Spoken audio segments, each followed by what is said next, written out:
Mais oui, l'école est finie, chantait Sheila en 1963.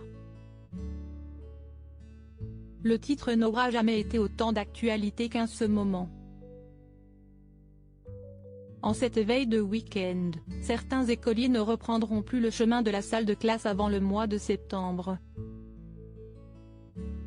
Parmi eux, Orso, le petit garçon né de la relation entre Gaël Pietri, mannequin, et l'acteur Gaspard Ulliel. La tête blonde, âgé de 6 ans, vit donc ses dernières heures avec sa maîtresse et ses camarades. Littéralement. Comme sa très fière maman l'indique dans une story Instagram, voire diaporama, Orso a entamé son dernier jour de maternelle. Un constat qui, à en croire l'emoji avec lequel elle a accompagné ces quelques mots, provoque beaucoup d'émotions chez Gaël Pietri. Mais rien n'a été laissé au hasard pour marquer le coup de cette nouvelle étape dans la vie de son fils. Pour célébrer ce jour de fête, Orso s'est déguisé.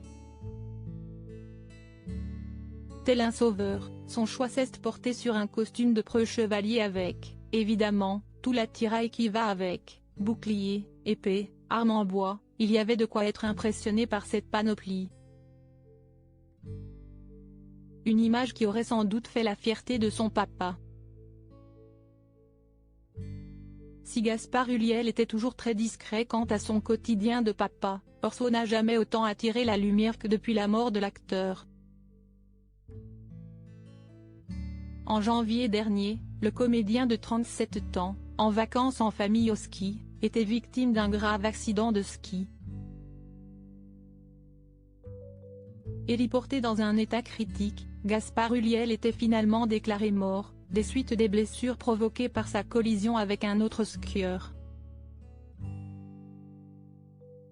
En apprenant cette terrible nouvelle, le monde du cinéma s'est effondré, à l'image de Gaël Pietri, son ex-compagne et maman d'Orso, ainsi que Vicky Krieps, à qui il avait donné la réplique et qui aurait été sa dernière compagne. Un mois plus tard se déroulait la 47e cérémonie des Césars. Un événement réunissant le 7e art au cours duquel Xavier Dolan, proche ami de l'acteur disparu, avait prononcé un discours sous forme de lettre adressée à la maman de Gaspard Ulliel. Je n'ai pu m'empêcher de songer qu'il aurait détesté ce type d'éloge. Il aurait perçu, je pense, dans cette glorification, un manque d'élégance. Et il était très élégant, lisait-il. Gaspard était souvent celui qui écoute ou qui ne parle pas. On a parlé de sa discrétion, de sa douceur, du mystère qu'il ne cultivait pas, de son propre aveu, intentionnellement. Si esti avoue qu'il me semblait naturel d'écrire ce soir. Avoue, j'ai tout de suite pensé ce matin-là car l'amour d'une mère est plus fort que tout. Je le crois. Plus fort que la vie. Plus fort que l'art même. Et plus fort, certainement, que la mort. Bouleversant.